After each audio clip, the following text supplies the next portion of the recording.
Okay, pray na. Pray position. Let's bow our head and let us pray. O God Almighty, please guide us to be obedient to our teachers and helpful to our classmates. We love you, Jesus. Amen. Good afternoon, class.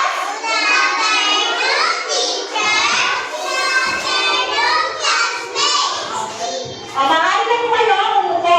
Maayos. Umupo ng maayos. Ayan. Nakaupo na po ba? Okay. Kamusta po kayo? Mabuti ah? Kayo ay maayos.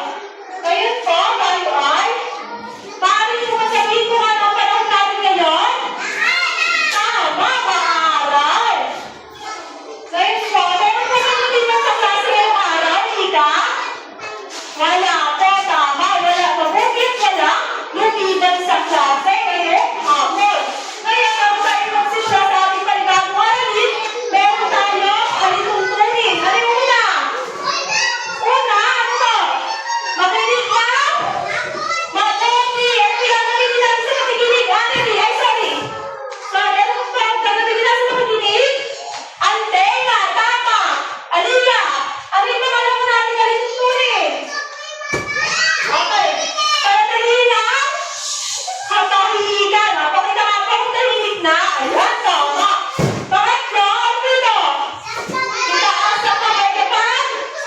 Magsasagot. Tama. Ano yung lumaban? Manitili sa? Ano ba? Ano yun ito? Sa inyo? Upuan. Paano mo yung tayo sa upo? Ayan, tama. Nakaupo na sila. Ngayon po, tayo ay magbalik-aral. Sige na, yan na po. O tayo magbalik-aral. Ano po ito? Tama. Ano po tawag sa kanila? Numero on garbage collector. Ang garbage collector po ba ay anong ginagawa nila? Tama, namumulekta ng basura. Ang garbage collector po ba ay bahagi ng ating community helper? Oo, tama. Ngayon meron tayong laro. Basura po, hinulog. No, meron po tayo basurahan dito. Nabubulok at di nabubulok. Maaari niyo po bang kunin yung mga basura na nasa paligid ninyo? At ihulog kung ito po ba ay nabubulok at di nabubulok? Ayan, sige po. Tigilan po kayo dito. Kung ito po ay nabubulok o di nabubulok. O eto, plastic. Ano po yan? Tama, nabubulok.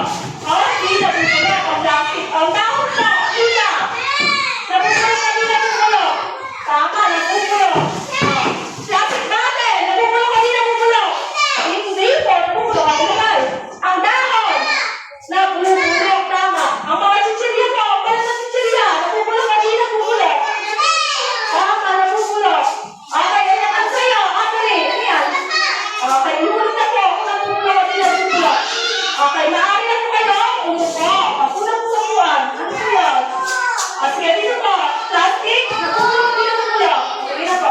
Maaari na po. Umupo. Dito po. Dito po na po. Sige, upo na dito. Lahat. Okay. Tita, dito po kayo umupo sa harapan. Tita. Okay. Upo na.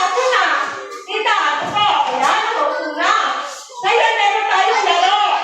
Ito ay ang community helpers guessing game. Gusto niyo po ba maglaro? Meron tayo. Hulaan niyo po yung mga kagamitan ng mga community helpers. Alamin ninyo kung sino ang community helper na ito. Una, ito po. Sino kaya ang gumagamit ng? Okay, handa na po ba? Sabihin niya po, handa na po. Lika, sabihin. Handa na po. Okay, sabihin. When? Handa na po. Tama. Ayan, sino gumagamit ng stethoscope? Sino? Rian. Doctor, tama. Okay, doctor helps people better. Tinutulungan po na tayo na maging ligtas po o pag may sakit tayo. Tapos, nakikita natin sila sa hospital. Ito naman po, sino ang community helper na gumagamit ng palengkay o Rick? Ano po? Tama, farmers. Tignan po natin kung farmers. Tama.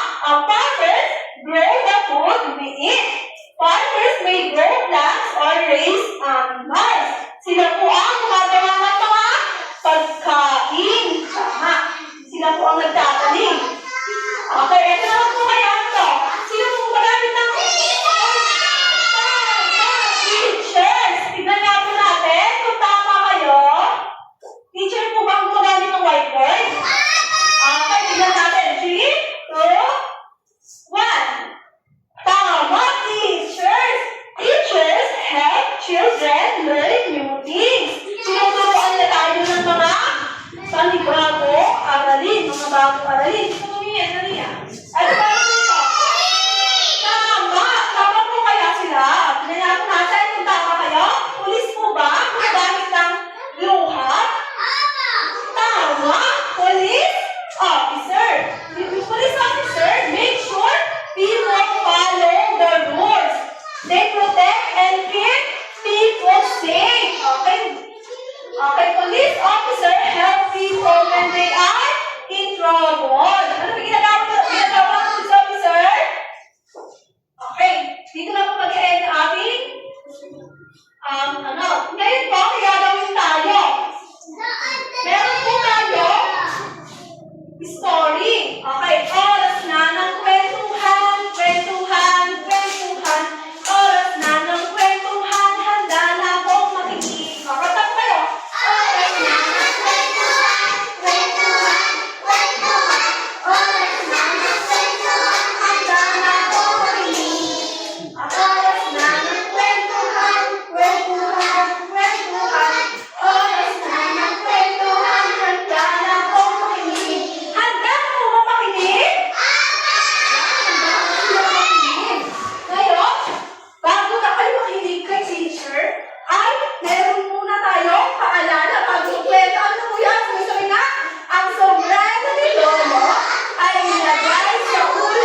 Nagalit yung engkantada sa tatlong haragan.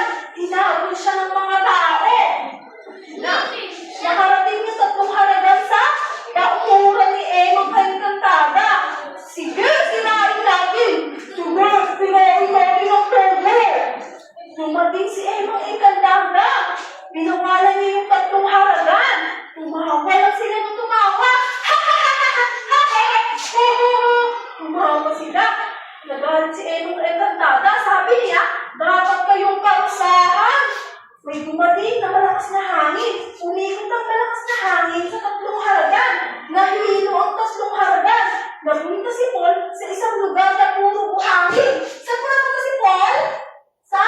Buhangin, tama. Ito po ay para mainit at ang sikat ng araw. Para po itong isang disyerto. Saan po siya napunta? Sa disyerto. Naghanap ng tulong si Paul at sumilong. Walang puno sa paligid.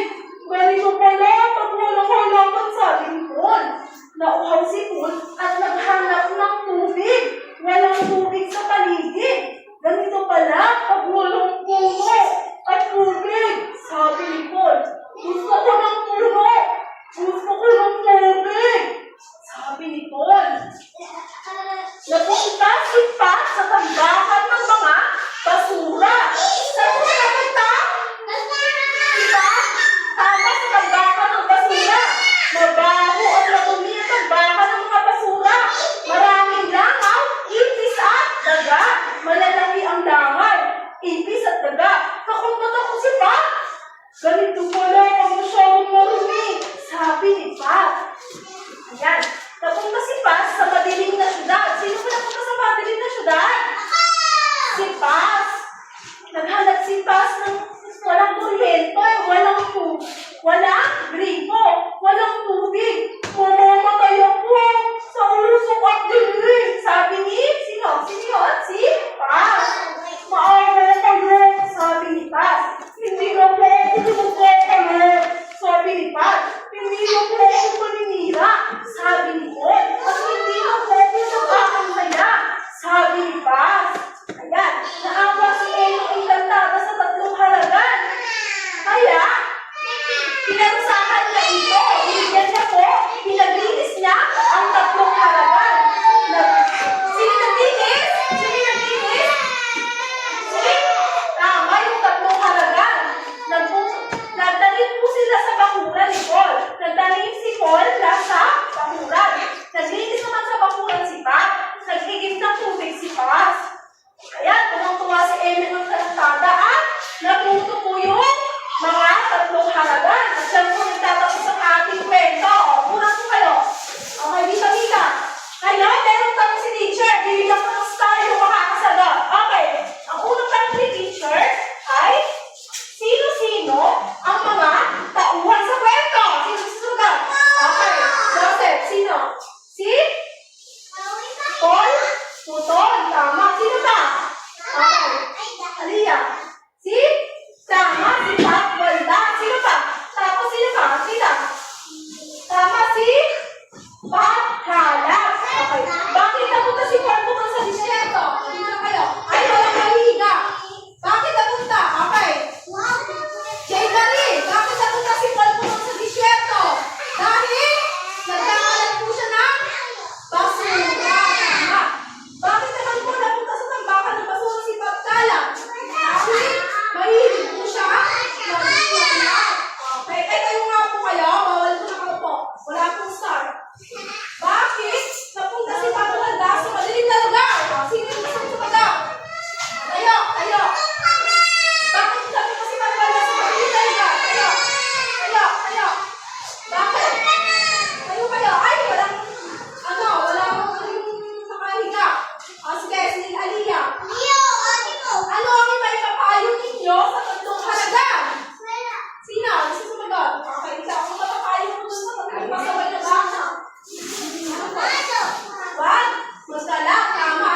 Okay, ika ano to? Tatanim ng? Tama, tatanim ng bulaklak. Okay, nagpapakita na guys ng pangalan. May mga taliran? Okay, sige, ilagay. Una po, una. May naligaw. Eto. Eto, nagpapakita na ng pangalan. May mga taliran? Upo na, upo. Upo. Sige, upo muna. Eto, nagpapakita na. Upo na maayos. Upo na maayos. Upo na. Tawag yung teacher. Okay, hindi ka ako mamaya. Eto, nagpapakita na ng pangalan. May mga taliran? Hindi po. Ang pagkatapos ng tanga, kasi nasa ilong ay hindi nagpapakita ng pangangalaga. Eto, ang ginagawa. Ano pang ginagawa? Natanggal mo lang? No, nagpapakita ba ng pangangalaga sa kapaligiran mo? Hindi po. Eto. Ano ginagawa? Okay, nagpapakita ng pangangalaga sa kapaligiran? Okay, ito naman. Dikit mo lang mo sa akin, hindi. Ito, nagpapakita ng pangangalaga sa kapaligiran? Okay, nagsusunod ng basura. Nagpapakita ng pangangalaga sa kapaligiran?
pagtatanim, tama. Ang pagtatanim mo ba ay nagpapakita ng pangangalaga sa kapaligiran? Okay, tanongin kita. Ang pagtatanim mo ba ay nagpapakita ng pangangalaga sa kapaligiran? Opo, tama. Ayan, tapos na sila. Okay, palagi na po.